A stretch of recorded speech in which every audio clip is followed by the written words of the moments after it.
Hey everybody, welcome to Deckin Around Community Corner. My name is Tyler. I'm Steve from woundedcorner.com. And this episode, our guest is Spencer Simons. You may better know him by his IG handle, which is Utah CARDIST. Utah CARDIST, yeah. There you go. So I love that. When I first saw it, I was like, a Utah? Yeah. Oh, I remember that because it was on a live. You were doing a live stream on Instagram, and you were like, Utah CARDIST. I was like, a Utah? And then after, I'm like, I get it. Yeah. Dude, it's clever. That's good now. That's what it's all about. I came up with it at Cardistry Con, actually. Nice. Oh, wait, Cardistry Con, what year? Last year. All right. Portland. All right. Right on. I just got into cards around that time, so I didn't even know about Cardistry Con. Well, it was like everybody was exchanging their Instagrams, and I was like, well, I don't want to give people my personal Instagram. That's private. So decided to make a new Instagram handle, and that was the only thing that came up. But it's actually been pretty useful because it's helped me find, we've got a group of probably 20 cardists in the Salt Lake area now that either found me because of my tag or through other ways, like either they knew somebody that was already in the area that when one of them joined up, we reconnected with like everybody. So the numbers in Utah are growing.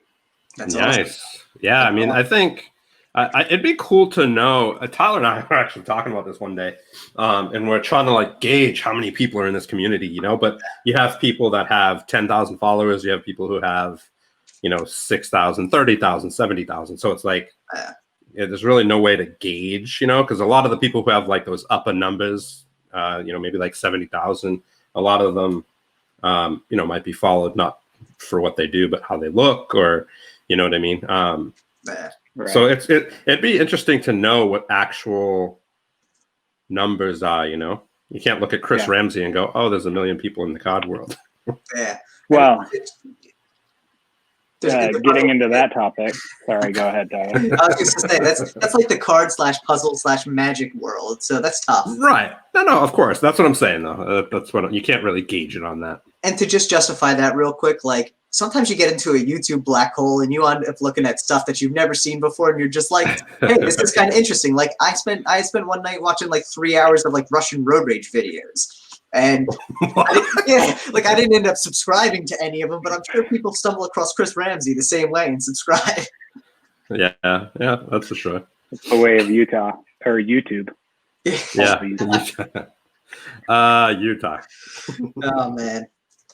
That's funny. So, on that note, though, a little sneak peek into one of the things that I am working on currently. So I've been responsible for the website for Cardistry Road Trip. Oh, sweet. All right. So once that kind of stabilizes out, my next project is going to be a website called mycardistry.com. Okay. And one of the features I want to have is a cardist finder. Nice. So anybody, like, you create an account, put in your zip code, like not full address because I want to keep privacy concerns at bay, but then based just on area zip code, people can find each other. Dude, and coordinate meetups. So if you want and we can help out in any way to get that out there, definitely let us know. Yeah, so you will be notified. That's awesome. I mean, we talked to Cam too, and he was talking about Cardistry Road Trip, and told him we'd love to like meet up with them in a couple of the cities where they stop and like do a live stream right from there. But that actually sounds awesome, and it also sounds like there's a lot of like mobile potential for it, where you could do almost something like Facebook Find My Friends, like find nearby cardists. Like, oh, you want to jam? Like, hit the button, and it'll find all the cardists around you who are also looking to like have a jam session. It's actually pretty easy to set up. You can you basically just set up like a plugin through WordPress that instead of like plugging in, it's basically like you're looking up retail stores. But instead of looking up retail stores, you just look up zip code and it'll pull up like names or whatever, and that'd be kind of cool. Yeah, that's pretty dope. Yeah, definitely help build out the community more as well. I think that's one of the things that in more recent times you've seen the communities growing because people are getting in touch with each other. But historically, you know, it's been tougher to find other cardists. I mean, I think you just said it too, Spencer. You know, you dealt with you're up to 21 people in your group, I think, and it's surprising that there's, not to say that's not a lot, but you'd think there could also potentially be more in Salt Lake City area. It's not a you know, Bumble area, so. Right. Now, how long have you been like in the cardistry world? Because I mean, that's your, I don't want to say focus, but that's what is that what you started out doing? Is that what your main focus is? Or? No, I started, so I'm 29 years old. Okay. I started magic when I was about 10. Mm-hmm. And naturally that progressed into more advanced flourishing, and then XCM, because anybody my age that's been playing with cards probably touched some of those early stuff. Yeah. Right. And then that also in tandem, like within a year, probably walked straight into Dan and Dave's stuff and cardistry. Nice. It does suck though, because I did take about 4 years off, where I didn't watch YouTube videos. I was still shuffling and like practicing a little bit, but like I wasn't learning anything new. And then when I decided to get back into it, it was like mind blowing how much it had evolved and grown just in a matter of 4 years. Cause like even the idea that I was able to find the number of cardists in Utah that I was, blew my mind, because I figured I was probably the only cardist magician person in Utah, or at least in the Salt Lake County area. Right. But yeah, so on and off for like 16 years. Yeah. Have you noticed, like, from when you first started, not 10 years old, but like when you first started to really get into cardistry, and where you kind of made that transition, you're, you know, working on cardistry, and just like any community, it grows, you know, do you think that the state that the cardistry community is in now is totally different than it used to be, because there's more people or more kids, or what do you think? Absolutely. And I've actually talked to Matt Fox about this a little bit, because he's another oldie. How old is he? Like 20? I don't know exactly how old he is, but I know he's been in cardistry for a little bit longer than me. Which is crazy, because he doesn't look older. You know what I mean? Like, he looks pretty young. No, he looks like early 20s. Yeah. I especially look about 16 years old right now, because I decided to shave today. Yeah, you do look really young. That makes one of us here. So thank you. I'm older than both of you, so it's all good. We have a good spread here. We have a very generational spread here. I think I'm old enough to be both your dads. Probably. I'm pretty close, bro. Maybe if you got into shenanigans way too young, but I mean, for like give or take a couple years. I'm 45, bro. So give or take a few years. Yeah, that's fair. I wouldn't put you at 45 though. Thanks. Well, maybe I'll shave and I'll look even younger. Yeah, it's all about that baby face, man. Yeah. I don't think I've seen you clean shaven yet, Steve. Dude, I haven't shaved in 20 years. Like, I trim it, but I don't shave it off because I look like I'm 12. There you go. Yeah. So do you think the cardistry community has, you know, taken a direction of good or bad, or do you think both? Yeah. If that's an acceptable answer. 100%. I don't know. It's really interesting because, I mean, when I first started, it was the most exposure that I had to like the community was through forums. So like Illusionist had a forum, Penguin Magic had a forum, I think. Maybe they didn't. I can't remember. But like it was usually just forum interaction with random people around. There wasn't really much sharing of videos, performing, being able to critique other people as much. So I would say in and of itself, just the influence of social media on the cardistry community, I feel like it's almost the same way with any community, right? Yeah, the second that everybody can access the ability to upload videos and everybody has the ability to comment on those videos. They Instantly sure do. Yeah. Instantly you get like really good criticism and really good communities, like sub communities that are supportive and constructive of one another. But then again, you also just run into all of the people that I'm sure generally mean well.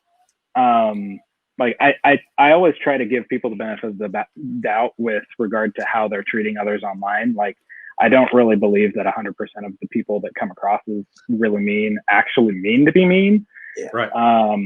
Especially since I'm a pretty analytical dude. Like, I'll say stuff all the time that people will be like, "Wow, really?" I'm like, "Whoops, I forgot how to be socially acceptable." So like, I get it. But yeah, to answer your question succinctly, though, I think it's grown in good and bad ways. Right. Yeah, for sure. I mean, one of the things that I noticed about you, which is how I kind of learned about you and met you, was there was just a lot of negativity going on in the community at the time. I was doing I was rounding people up for the Good Vibes giveaway, and I reached out to you, and I didn't know you, you didn't know me, but I saw some videos that you did regarding some decks that you picked up. I think it was Fontaine. You picked up a couple bricks. Futures. Yeah, the futures, that's what it was. And you picked up the futures, and everybody was selling them for fucking $900 a piece. Exaggeration, obviously, but some people were getting up to about $900 for a brick. Yeah, it was crazy. That's so crazy, yeah. The cool thing is that you had some bricks available, but what you were doing is you were selling them all for retail for people that couldn't get them at the drop, and giving people a chance to get them at a retail price. So I thought it was really, really rad of you to go out of your way, purchase stuff for people that weren't able to get it, whether it was at Cardistry Con or during the drop, and really offer it to them at a normal price, so that was something that was really cool. And you didn't ask any questions. You literally was just like, yeah, how many decks do you want for the giveaway? And I was like, whatever you want. You sent some amazing decks that are worth a lot of money, and it was greatly appreciated. So I knew you were a pretty rad dude from that point on. Yeah, well, I greatly appreciate that. It's nice to be noticed. But like, all joking aside, it really isn't I feel, coming back on the thing that you just said a minute ago about ways that the community has grown in good or bad ways, one of the ways that I'm not particularly fond of is everybody's crazy obsession with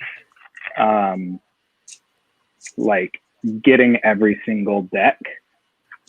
Now that being said, it's like, I collect and I want to help the people that also collect, but the level of, like, I guess, obsessiveness over it, right, is kind of concerning to me, because a lot of people hinge a lot of their like actual happiness on what decks they possess. And so part of what I was doing is kind of trying to help reduce that stress on those people that are that way. But it's kind of interesting to me that Cardistry has gotten to that point of, right, what do you got? Like, show me what you got. If you guys watch Rick and Morty. I think it's beyond the community at that point, and it's more about like cool. It's kind of like any community that, like, whether it's Nike or Supreme or that lifestyle. If you have it, you're cooler. Yeah. So right. if you see people doing flourishes with a Fontaine deck, like, they're cooler than another person. Do you know what I mean? Right. And I think that's the outlook that some people have around certain brands. You know what I mean? Yeah, absolutely. Yeah. Go ahead. Oh, I wasn't saying anything. Oh. Tyler, were you going to say something? No. I thought I heard a little. I thought I heard a little. Yeah, so I mean, it was just the same thing with the new Brain Dead release. there's a lot of stuff that you know, I'm not a big fan of when it comes to certain business practices and in the way certain decks are dropped and stuff like that, where it doesn't give people the ability as a collective to get them. It only allows certain people to get them. Right. You know, whether you're on a certain time zone or you don't have fast internet or whatever the case may be. So, you know, the whole recent drop with Brain Dead, you picked up a couple bricks and you're offering them to people who at retail price to people who, you know, weren't able to get them, which I thought was rad. Yeah. Yeah. And I mean, really the way that ended up happening, because I never really bought any of my bricks or any of my cards with intention to sell. Right. And I'll leave that kind of business operation for you guys, the professionals. Yeah, I wouldn't say that. But really what it came down to was like, I do really like the Fontaine brand and collecting their cards. And I just wanted one. But when I got on the site, the single decks were sold out already and the bricks weren't. So I threw down on a brick because I'm a grown man. Enter swear word there. I'm a grown dude that we're after the 10-minute mark. We're after the 10-minute mark, dude. Swear away. Sweet. Yeah, grown ass dude with money and a professional job. So, you like bleeped out ass? Come on. I don't know what YouTube's policies are, man. Dude, it's our policy. We say what we want after 10 minutes. So you could say I'm a grown fucking man if you wanted to. Okay, fair enough. Point being, I have a little bit of I have the ability to buy a brick, even though that brick was, I mean, $20 per deck times 12. So yeah, dude, whatever that ended up costing. Yeah. I think it's cool though. I think it's something that that I think should be your thing. You know, when you can do it, and it's. I mean, I know it's extra work and stuff like that.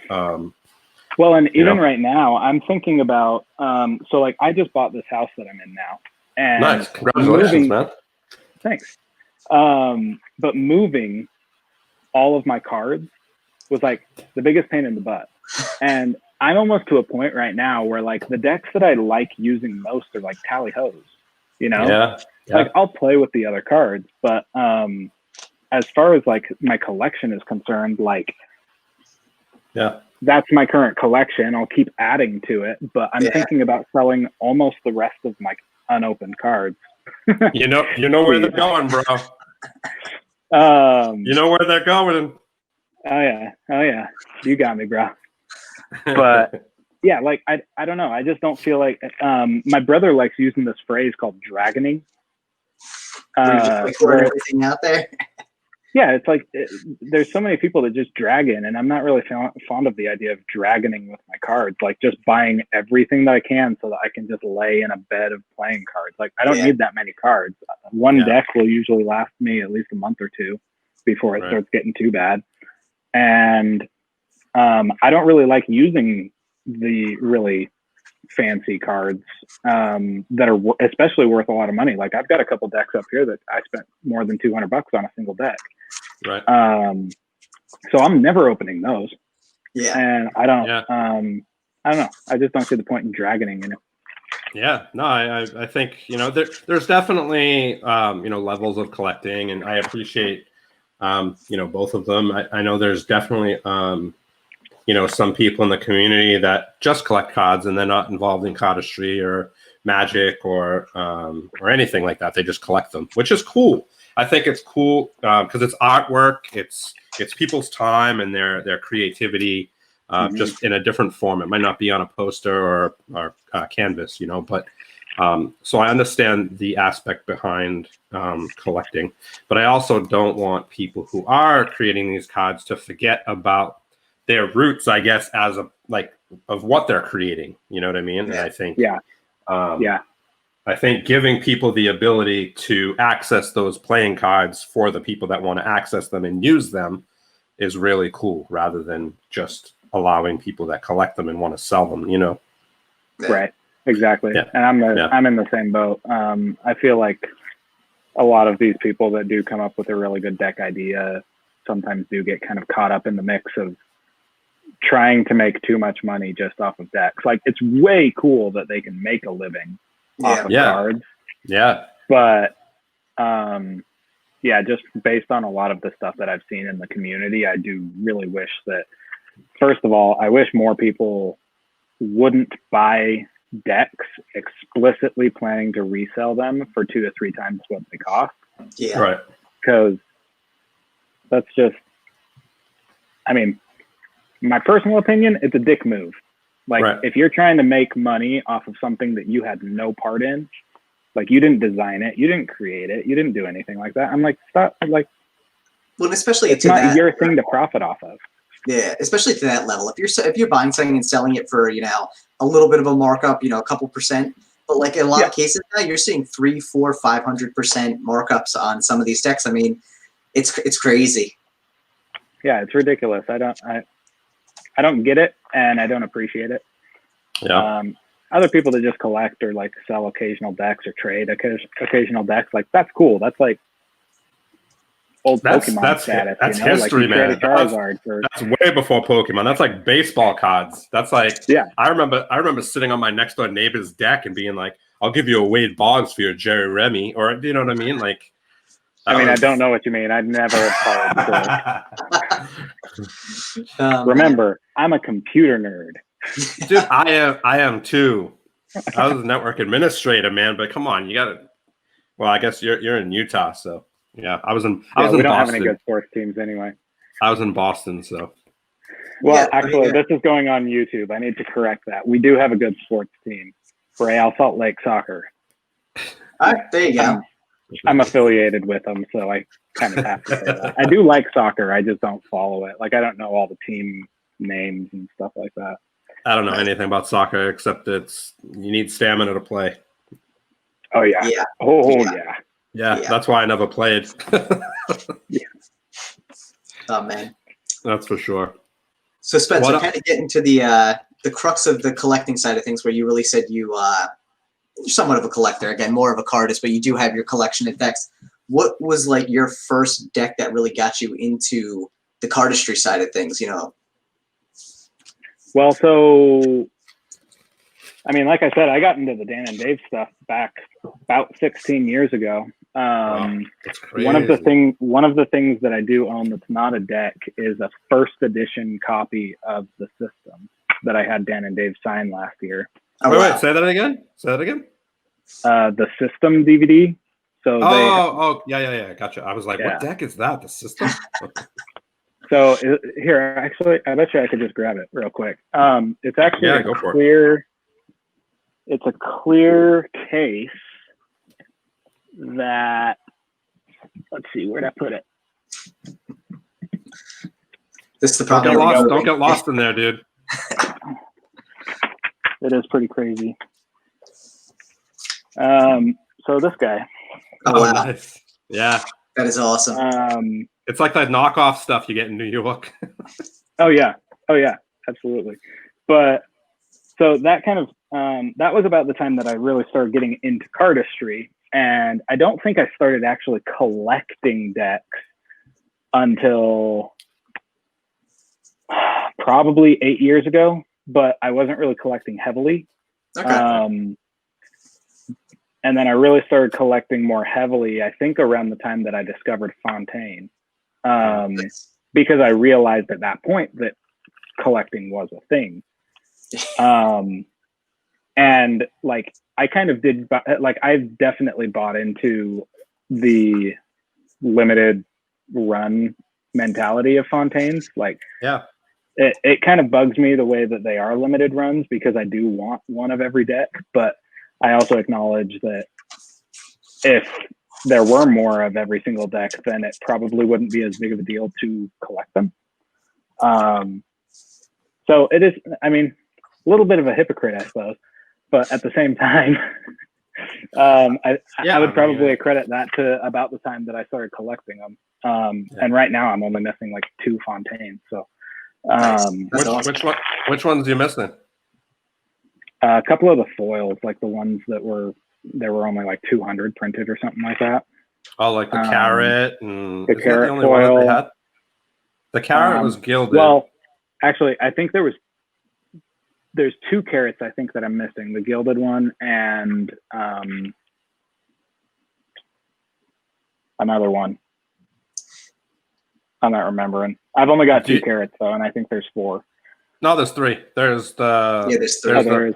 There's the 1, 2, 3, and then the 2 or 3 is gilded. So technically, there's 4 of them, but you only have 2 carrots. Yeah. So you're missing. Do you have the black ones? Yeah, the black and orange. Yeah. I'm not even that hardcore into all of this. Like, I don't memorize the names of the decks. I don't. So basically, what it comes down to, do you have them right up there, the carrots? Yeah. Show us. Oh, those decks looked a lot farther away, didn't they? No, Steve. I think your perspective was out there. It was. I just thought that they were further away. If it makes you feel any better, Spencer, the only thing I could tell you about Fontaine's is there's a blue one, there's a pink one, there's a red one, there's a black one. Okay, so all right, so you're missing the all orange box, right? Yeah. Okay, so anybody who's listening to this, Spencer's missing version 1, I believe it is, the version 1 carrots. Wait, actually? Looks like he's not. Okay, so he's missing the gilded one. Yeah, but honestly, I wouldn't expect anybody to give me a gilded one with how few of them they made. So. Yeah, no, I hear you, but maybe you never know, dude. Everything comes back, and with your heart, you never know. Somebody might gift it to you. Someone might have one they want to. Even if someone wants to get rid of it, you know. Yeah, if someone has an open one, closed one, whatever. Yeah, and that's actually really interesting too, because right now I'm actually worrying less. I used to only buy new decks. Right. Yeah. But right now I'm actually thinking, so like I said, I'm not trying to currently, but I'm thinking about selling like the rest of my reserves. Yeah. And then just opening the foil on these guys. Yeah. And using them occasionally, taking very good care of them. But like, yeah. I'm kind of getting out of the mentality of like having a collection that I never touch. Like cards are designed to be played with, yo. Yeah, and that's the cool thing about being a fucking man and owning a house. Yeah, and like knowing what unless you can afford it, and it doesn't matter, obviously. But I think the one thing that I always say is when you do have so many decks, you're just cycling through them, so it takes forever for them to get bad anyway. So you always buy decks faster than you use them. Yeah, and a lot of people don't know about it is if something starts to clump up, it might not be dirty, but it just might start to get clumpy. Like, for instance, like this one is starting to get a little clumpy. Look at that. Yeah. But you can just throw some fending powder on it, and it's like new again. Oh, yeah. You can actually, there's, I've seen you can use like a combination of distilled water and grain alcohol and like a couple other things and just gently clean cards, and it restores them almost back to new. You can get the grime off, but I wouldn't put water on it. I don't trust that shit. Well, you think about it, cards are all varnished. It's all varnish on them. So fanning powder, like, it works. It doesn't do anything to the cards. It just gives them life again. Yeah. Nice. Yeah. You wanna I see you're playing with some cards down there. Do you want to give us a couple of moves? Couple of your favorite moves? I suppose. No pressure. Hope I don't drop any. If you drop it, then you show that you're human. Yeah, despite being in cardistry as long as I have, it's like I've got a lot of fairly decent old things. Oh, nice. But I'm not very well practiced in newer shit. Hold on. Right. I mean, newer shit. It's the different cardistry things are pretty crazy nowadays. Oh yeah, people are insane. Yeah, there's a lot of creative thought that goes into it, which is awesome. Yeah, it's crazy. The stuff comes back quick too. If you don't practice and you start handling them again, they come back. What's your favorite move? I'm actually a really big fan of that one I just did by Daniel Madison. I forget what it's called. It's kind of wormy. Or hold on, I have to bring it back up for it. But it rotates over like that, and then you grip it behind the hand, swing it around, and then out to the chin. That's nice. I like the motion of it. It's kind of like me and you have talked about, Steve, where I'm a really big fan of like the rhythm of a move and the extension and like the various different ways that the cards can like roll around and tumble around each other and stuff like that and interact with one another. More so than like some of these newer moves that are all like just like your hands really like right here and like almost like you're in handcuffs. I guess that could be a good way of referring to those moves as like handcuff cardistry kind of things. Yeah. Where your hands aren't really getting that much farther away from each other. So it's harder to see, and you like that stuff that's like more like Sibyl-y and. Yeah, I'm a really big fan of Sybil starts. I'm a really big fan of oh geez, I'm gonna kick myself for forgetting his name now. I suck at names. I suck at remembering stuff. Hey, you know what? As long as you remember my name, that's all that matters. He's the magician that does work with like he's one of Zach's good friends. Why am I losing his name?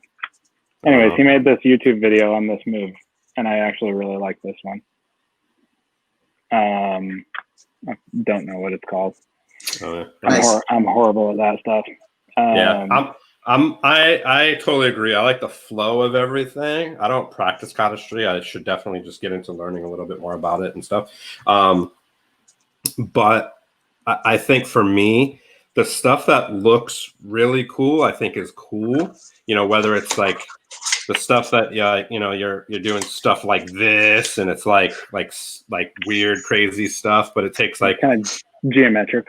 It takes like 25 minutes to get into it, and then you're like this, and that, which it isn't flowy. It kind of like it. Yeah, there's a lot of setup time. Yeah. Yeah, that stuff to me is really contrived. It looks really cool. Don't get me wrong. Like I think it looks cool, but like it's really contrived. It doesn't really flow with me. Yeah. You know what I mean?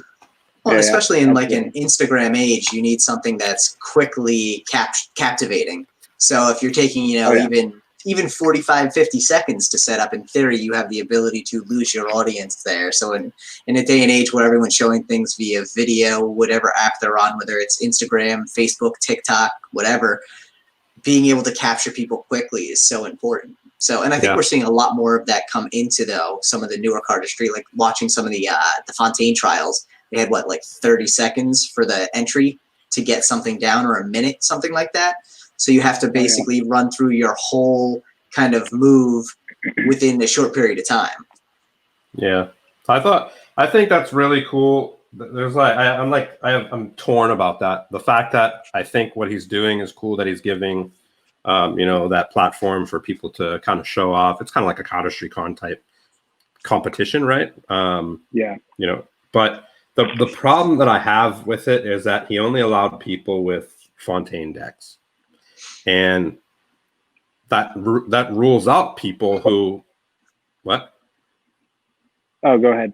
Yeah, that just rules out people that maybe might not be able to afford a Fontaine deck, or can't have access, or don't have access to it. Do you know what I mean? Yeah. I think allowing everybody to have access to that competition would be way cooler for me. I mean, not for me, because I wouldn't join anyway. But I think it,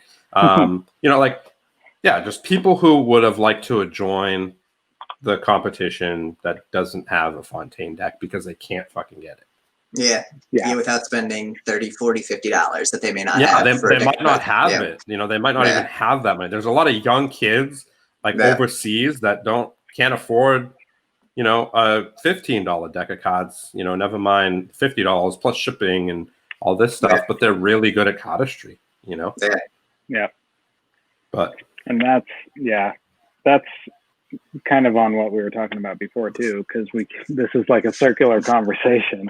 It's like, remember where you came from with some of these people that are making cards now and like getting really, really big. Not to single out any company, because almost all of them are doing it at this point, except for, I'd say, probably organic. And it's, I don't know, kind of sad that they're like, that they used to be that poor kid with cards. Yeah. And now that they're making it by selling cards, they're almost buying that section of the market completely out by selling decks way too expensive or only doing limited runs that start reselling on eBay for way expensive. It's just kind of weird. Yeah. You know what I thought would have been cool is maybe, you know, offering that, you know, 10 grand to the winner, and then maybe, you know, having like, maybe like a different division or something, like a different division that, you know, includes everybody, where, you know, the winner gets, you know, 6 bricks or 3 bricks, or, you know, or certain, you know, maybe the top 6 people or top 10 people get a brick. These are the people that don't have fontaines, or, you know, I don't know. I'm sure you could have thought. I mean, here's the thing though. If you're really thinking about it from a branding point of view, like they went from unlimited entries to 20 to 10. So in reality, you could have had anyone enter, gotten the best, sent out 20 decks to those 20 entrants, and you'd still be coming out from a marketing point of view significantly ahead of where you would have been otherwise. Like, it's not, I mean, the most of the first round entries at this point now are long forgotten. And, you know, that's a shame because a lot of them were really amazing. But with the way everyone's like psyche works now, you're already on to the next thing. I just watched the round 1, like, what are they calling it now? The quarterfinals or whatever it is, like the round 1 20 entries, and they were great, but everyone's already hyped on round 2 with the 10 entries because they've made the decision. So like people forget so quickly that having that first round with non-Fontaine branded decks probably would have had minimal impact. Yeah. Well, and it's interesting too, specifically related to that Fontaine contest. It's like you said, there could be this huge number of people, but then the Fontaine judges were still just like Zach and his buds. Yeah. And one of the, this is not me inferring that like there's some kind of preference going, like the cardists that made it this far are definitely super freaking great. Right. But at the same time, I kind of wish that voting could have been done by the community. That would have been awesome. That and all the big names in cardistry, you know, like you have your dealer's grip, your Lotus in hand, I mean, like, those guys are, you know, isn't Shiv, what's his name? What's his name? He's like one of the best cardists out there. He does. Shivrad? Yeah. Is that what it is? I don't know. I'd have to look it up. He does like a lot of the before. Yeah. My memory is shit. I was about to say, I'm like, I definitely remember Spencer saying he's terrible with names. So yeah. Shivrad. Names, places, things. Yeah, Shivrad. Is he I mean, he probably entered, so he probably. I wouldn't be surprised. That sounds familiar. I mean, he's like literally one of the best in the community for sure.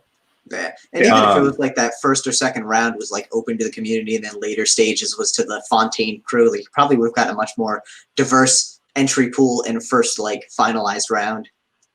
Yeah, I just would have liked to see more people other than just like more people in the community voting, like you said, rather than just like homies. You know what I mean? Yeah. And if there was a little bit more time in between the runs, like I know plenty of really, really good cardists that just don't spend any time trying to make up their own moves. Yeah. Right. And if they had a little bit more time to maybe create something and submit, then it might have ended up totally different. But how much time do they have? Not. I mean, it was only like 2 weeks, maybe, or a week or two. I think it was like 2 weeks. Pretty short amount of time between the initial announcement and actually going. And you have to figure too, a lot of that though, I think, was to the fact that they were still planning for CardistryCon to be involved in the process. So they definitely had a delineated timeline there, which I kind of get. But the second you realize that CardistryCon was not happening for this year, or I mean, it's definitely postponed at this point, if nothing else. Yeah. We probably could have extended that initial entry period. Yeah. But I feel like, you know what, it's funny. I feel like we've been knocking it a bit here just from our point of view. I have to say though, I think it's an amazing effort. I think it's really cool. And I think I mean, again, I'm not even like necessarily. I'm in awe of cardistry because I can't do it, but I'm not a cardist myself by any stretch of the imagination. Yeah. Even if, yeah, probably. I also didn't think I'd be into like more than like collecting cards at first, and now I always have like a deck in hand and I'm shuffling. So we'll see how it grows. But I'm fascinated by the videos. Like I've watched every single one of the entries for the trials, like from every round, and I think they've all been phenomenal. So. Oh yeah, it's been yeah, good. it's cool. It's cool seeing. I saved a good number of those clips, hoping that I can eventually learn some of those moves. Hope nobody gets mad. Nice. Dude, no, I mean it's they won't get mad as long as you don't try to sell them or teach them, right? Yeah, that's true. Yeah, then I think you're right. Yeah, no, I think it's great. Like I said, what he's doing and offering to give back to the community, that's cool. Yeah. And you know what? That's what this community really is, I think, big time about, is bringing that visibility to people who may be from an obscure part of the world that no one would otherwise notice them. And now, because of the internet, they can be, Instagram famous to some extent because they are an awesome cardist. So, yeah, it's neat. That was one of the biggest things for me about going to Cardistry Con too. Like seeing the level of camaraderie and like support for one another. Like you just randomly meet like 200 people in one day, and everybody started just making their little groups of friends, and everybody was sharing moves and teaching each other and stuff like that. That's awesome. And then people that weren't very well known but were there would like do something they created, and everybody would whip out their cell phones and be like, do that again. Yeah. And like I just got chills remembering that. That's cool. To imagine the impact that can have on a single person is insane. Yeah, that's awesome. But then again, I also wish that more people would actually, like, I haven't done it in a couple months, but I started doing these like Sunday practice sessions or something like that. I had a hashtag I was using. But the end goal was really to try to get more people just posting them practicing.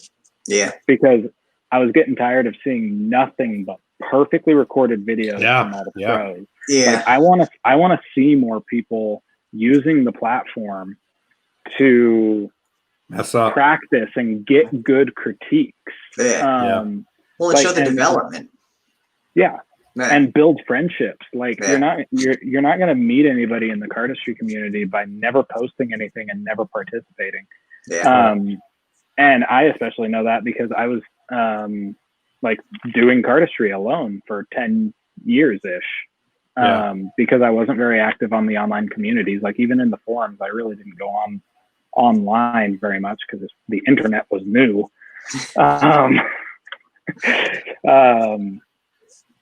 So it's like that way of doing cardistry really freaking sucks. Yeah, and for sure. People gotta be out there collaborating and talking and doing stuff. That's what makes it extra fun. Yeah, I agree.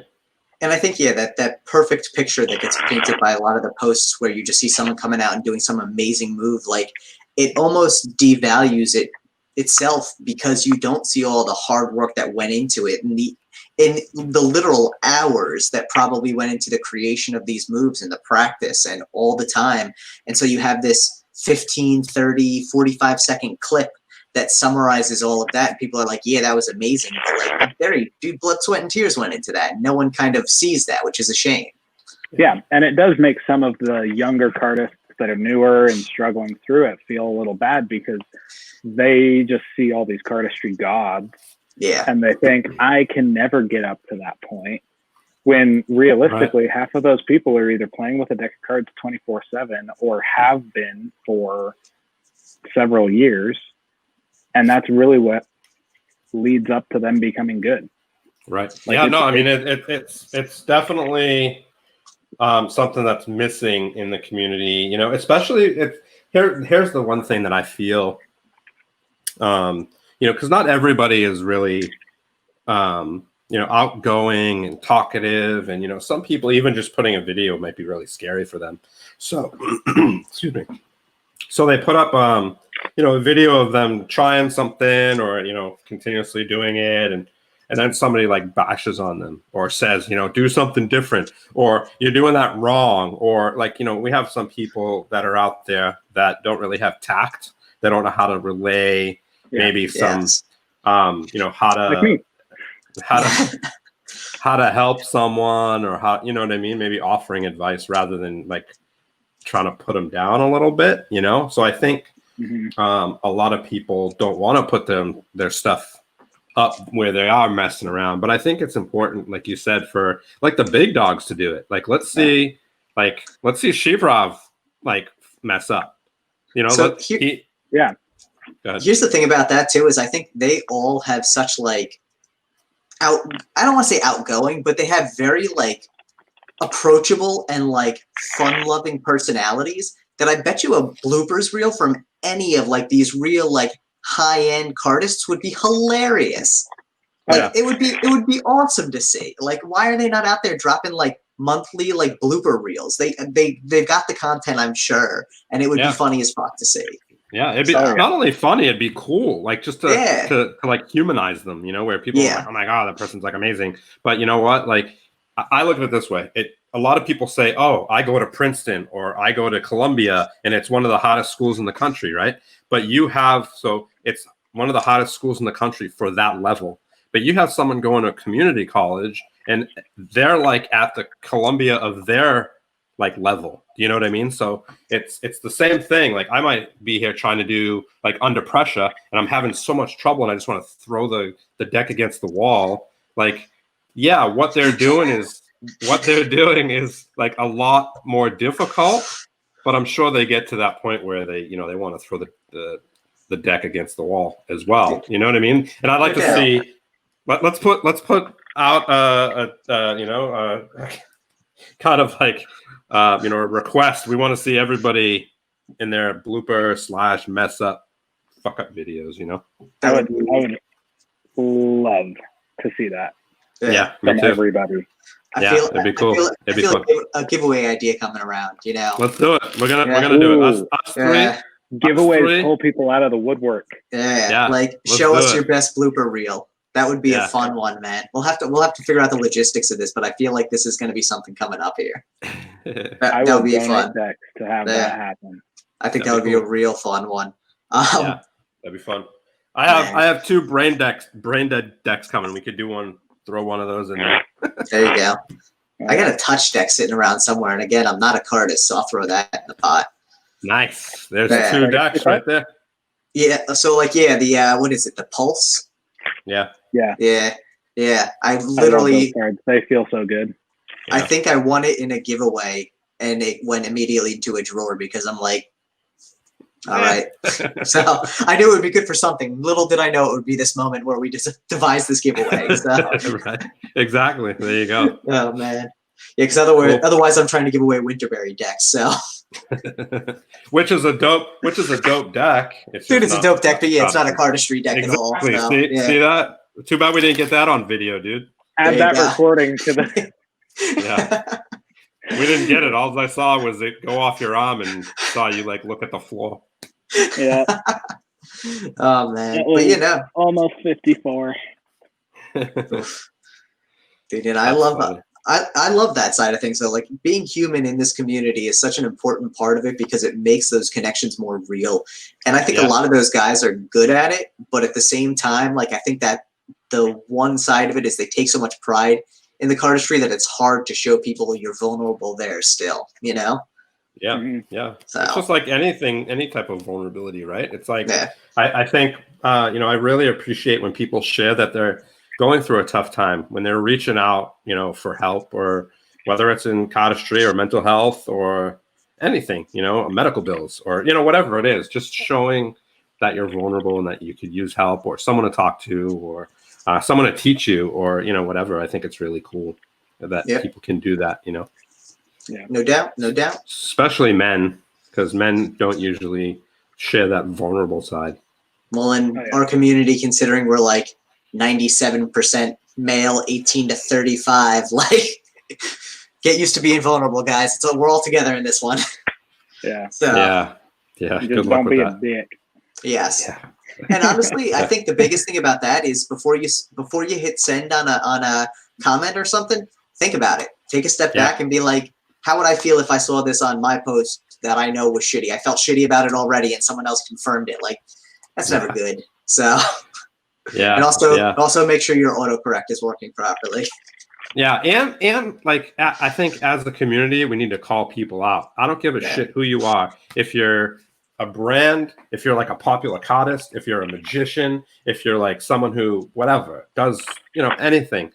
If you say something about women, if you make a sexist comment, if you're making fun of someone for trying a new move, if you're like any type of negative like shit like that to troll people or make someone feel like shitty, like we need to call them out. We need to like say, yo, even if it doesn't have to be like behind the scenes, be like, yo, you might want to take that down. It's not really cool. You might want to think about what you say before you post it or say it to someone, Yeah.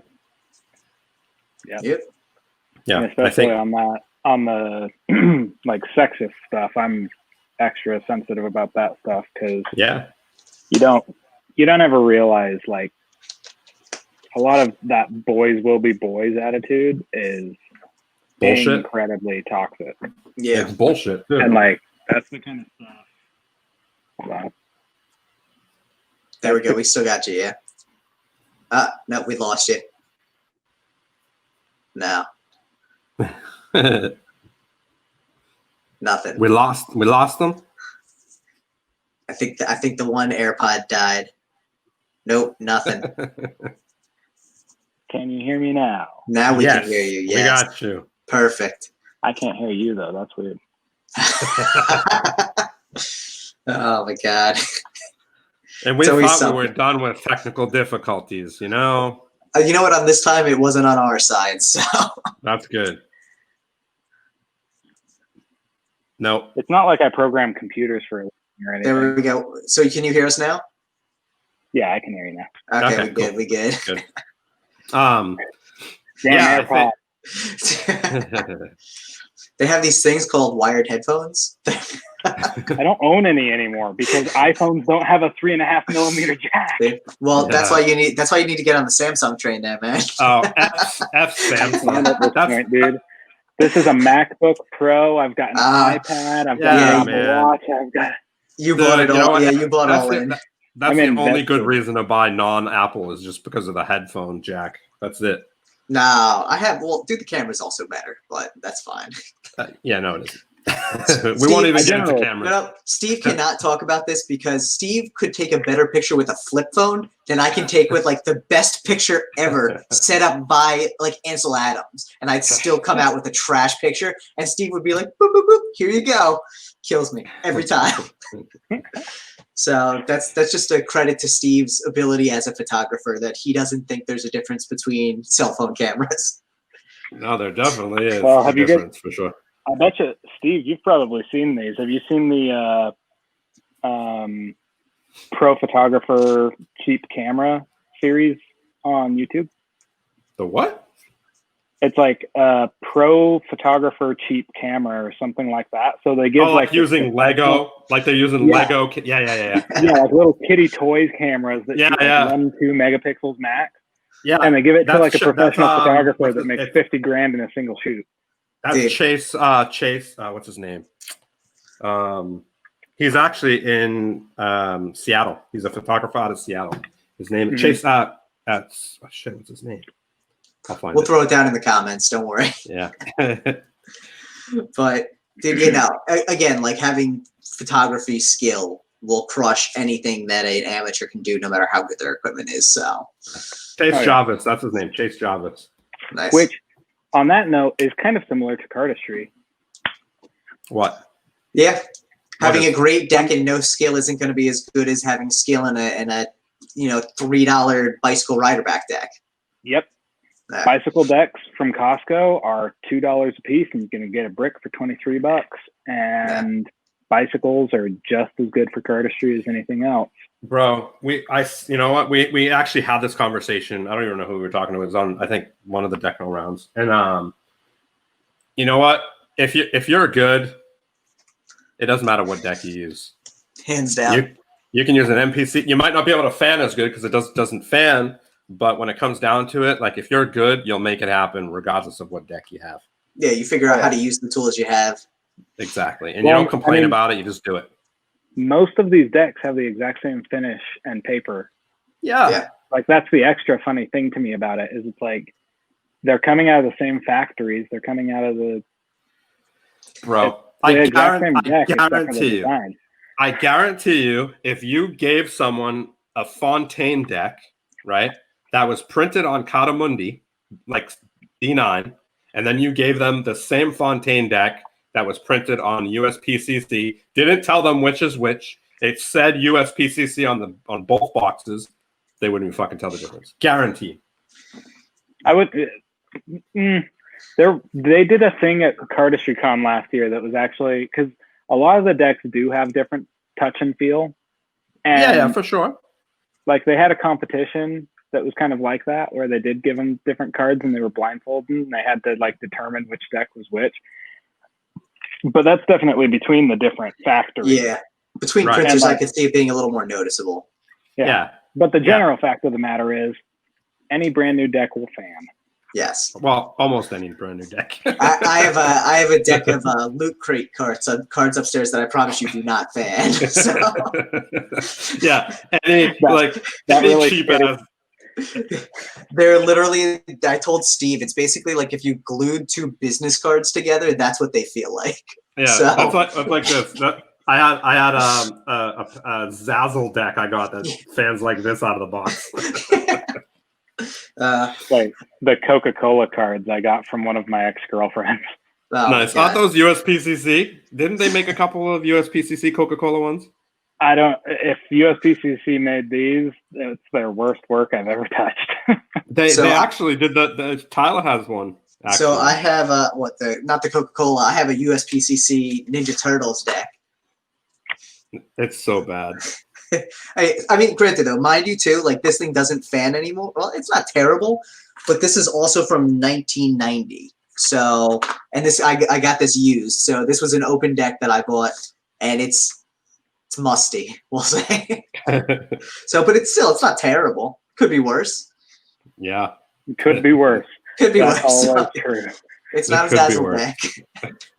Dude, Zazzle deck's so bad. This 30-year-old used mildewy deck still fans better than the Zazzle deck. I feel dirty just hearing you say that. What, Zazzle? Zazzle? No. 30-year-old mildew deck. Yeah. Dude, yeah. The second I opened the package on this, I'm like, something smells off, and it was like, but I like the Ninja Turtles, so it is what it is. It was probably in some old dude's underwear drawer. It literally cost me $4, so I'm fine with that. You paid it. It was probably in some dude's underwear drawer that had a Tenga next to it. Oh my god! Oh man! Yeah. A rip and dip Tenga next to it. There you go, Steve. Oh my god! Now on sale for 4 times the price on eBay. Listen, as long as you don't find like a demonstration video, I'm sure you're fine. Oh my god! God. Yeah, this is why people need to watch us during our pre-show before our regular show. I feel like if people watch us during our pre-show, we'd probably be like fined for something. It's not even on live television. We'd be getting fines from the FCC. Yeah, but we'd probably have 17 million followers. Yeah, God, maybe. Man, that's hilarious. What are you planning to go into the next? Now, are you gonna go to all the Cardistry cons, or is it something that it was just because it was so close to you, or is it something that you really look forward to going to? All of them that I can now. I'm actually really stinking bummed. So I actually already had a ticket bought for Mexico. Oh, really? Yeah. And then I was just waiting for the tickets. I'm not going to buy the flights for Brussels until I can buy the tickets to the con. But last year made a freaking impression on me. And I was so jealous. One of those. I was so jealous. It looked like everybody had a lot of fun. It was the best time I could have ever had. That's like cool. best 3 days I can remember in my life. And that might not be saying much because I really barely remember last month, but trust me, it's important. You're like a guppy. You're like a guppy, dude. You don't remember. Like... I really have the shittiest memory of anyone I know. It happens. Not that you know anybody because you don't remember. I remember faces. Like I'll recognize people, but yeah, just don't remember the names. That's fine. That's better than being like face blind. Yeah. I'd much rather be like, "Hey, how are you doing?" and just skip over the name than be like, "Who the hell are you?" Oh, I think most people are bad with names; they just don't admit it. So you're fine there. You're good company there, I'm sure. I think a lot of people just say that so they don't have to learn the name. They're like, I'm bad at names, so when they don't have to remember it, then they're like, "Oh, I told you I was bad at names." I mean, you guys know that John Wayne quote, right? No. Which one? If you tell me you don't remember, I'm out. I'm talking about how is that the quote? And then I pulled a quote out of nowhere. No. It's if you're always honest, you never have to remember anything. That's true. Like, people are just like, I don't remember. If you actually don't remember, then you can never really be held accountable for it. So. Try telling your boss like 20 times you don't remember. And just don't tell that. That's not a good excuse to use with your wife or girlfriend. Yeah, or at work. Yeah. Anywhere that accountability is important, don't use that excuse. You heard it from Spencer first. So Spencer, I got a kind of good, we'll say, I don't want to say wrap up question, but good question here for you.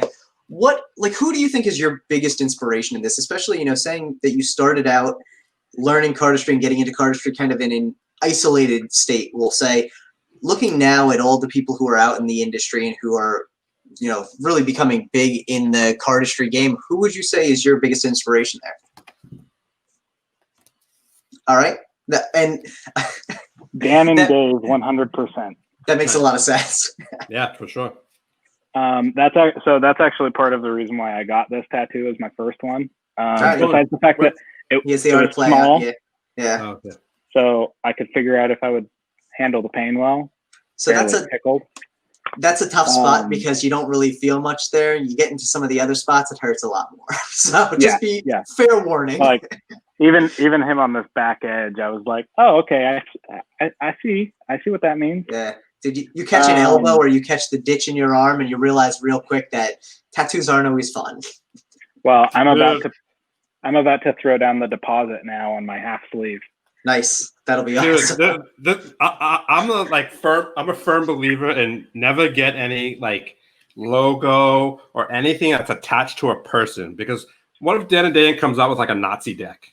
now you have like an out of play logo on it. Well, then I just accredit it to just being a spade, but I don't see them doing anything like that. Yeah, exactly.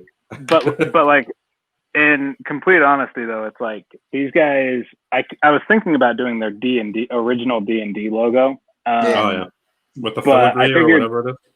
Yeah, I figured the spade from Art of Play would probably be a little bit better, just because it wouldn't bring up as many questions of like, what is that? Because people would just be like, that's a spade. And I don't necessarily have to explain the story for everybody, but I mean, and you won't have two dudes' initials on you. That's also true. What if we break up? What if they switch to somebody? Exactly. Oh, people are like, what's that stand for? Dan and Dave. Oh my god. No, but won't go into super crazy details about it, but basically part of the reason why I have a really great passion for cardistry right now is because cardistry, to a degree, saved my life. Yeah. And I credit a lot of that to Dan and Dave, because they basically started the movement. Cool. And like, I could also give credit to DeVoe, but I don't feel like it's kind of interesting the way that cardistry and XCM have diverged so much, especially after DeVoe hurt himself and doesn't really do XCM anymore. Like, I feel like it'd be potentially a much different environment if he was still actively participating in the community apart from designing decks. What's XCM stand for? Extreme card manipulation. What's that? Like cardistry? Is that cardistry? Yeah, basically. So DeVoe was, I feel like, the first one that started focusing exclusively on shuffling and flourishing. Oh, wow. I didn't know that. Because like everybody else was doing, like most flourishes were magicians, right, that wanted to spice up their tricks, and so they would use flourishes. DeVoe at least started the popularization of just shuffling, but his method was very packet oriented. Like he made the Cobra cut. I'm not going to be able to do the Cobra with this deck because it's way too new. But he had a very unique style about his cardistry, and he came out with a couple different DVDs and stuff right about the same time that Dan and Dave were starting to make theirs. So I guess I can't really say which one was first because I don't really know which one was first, but it was about the same time, and I ran into DeVoe before I ran into Dan and Dave's stuff. Right. And then Dan and Dave called theirs Cardistry, and DeVoe called his Extreme Card Manipulation. Gotcha. So it's two different words for the same thing, although you could accredit the different style to XCM and the different style to Cardistry. Okay. Right. Now, what would you? Oh, I mean, I guess that's. I'm not even gonna ask it. It's a stupid question, but cool. Okay. But back on the thing though, like basically Cardistry has been a really big influence on my life. So, and I do accredit most of it to Dan and Dave. Nice. Because of the system, the trilogy, all of that jazz. What about Magic? Who like inspired you or continues like to inspire you in Magic? Who do you like to follow? Who do you like their style? Like who's that one magician that you really dig? Right now, I don't know. I'm not really as into Magic right now. Right. I really like a lot of Shin Lim stuff, but who doesn't? Yeah.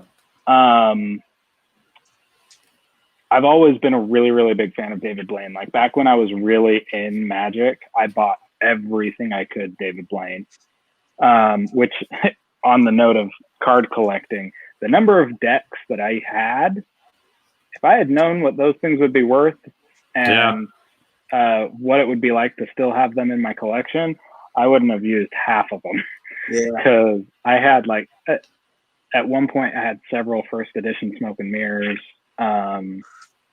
second edition Smoke and Mirrors. I've still got one second edition Smoke and Mirror that is used to shit. Yeah. Just tons of decks. David Blaine's original Split Spades, all sorts of decks that were super easy to come across back then. Damn near impossible to find now. Yeah. Right. And I have major regrets about that. But yeah, David Blaine, unfortunately, Brad Christian. Unfortunately? I don't know. He's looking back on how much I loved illusionist magic stuff.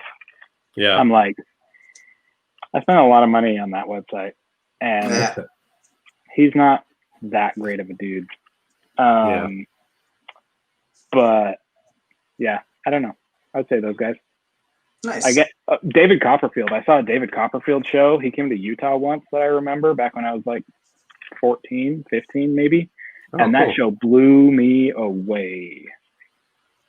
Nice. So, I haven't seen any of his stuff. I mean, I've seen obviously like TV stuff of his, but nothing live. Or I haven't seen any magician live, to be honest.